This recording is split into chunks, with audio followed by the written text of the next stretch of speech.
Good morning mga pangga. So ngayon dito ako ngayon sa Stromso, malapit sa bus stop. Nag-wait ako ng kaibigan ko kasi nga mag-couscous kami. Couscous, yung extra money na naman. Sayang din kasi kung hindi ako pupunta yung 6 hours, 'di ba? Mahal pa naman yung per hour, 500 per hour. So ngayon at kahapon may nililinisan din ako every Friday.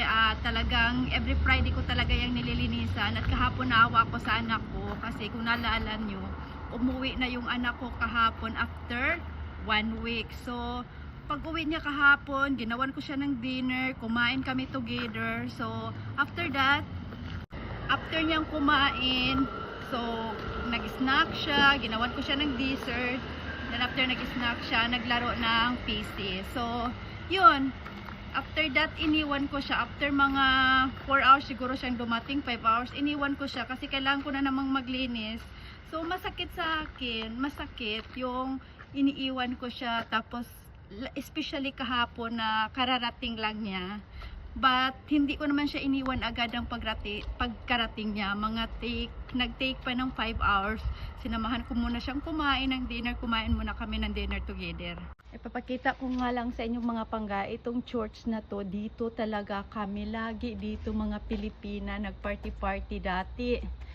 Nako, may yung mga Pilipina grupo dito sa Norway, every Valentine's, Christmas, Halloween, ano pa, lahat ng mga party dito. New Year dito, mag-party lahat ng mga Pilipina, magkaipon-ipon. So, kaso nga lang, yung leader namin dati ngayon nagpastor na. So hindi na kami lagi nagkatipon-tipon. Siyempre tumanda na din siya. So yun. Pero ma-miss ko talaga ito. Dito kami lagi nagbabanding. Dito mga kaibigan ko na kasama yung mga husband nila, pati yung papa ng anak ko. Yan. So while wala pa yung kaibigan ko, dito ako naghihintay. Kasi may sasakyan siya. While wala pa yung kaibigan ko, continue muna natin yung vlog natin.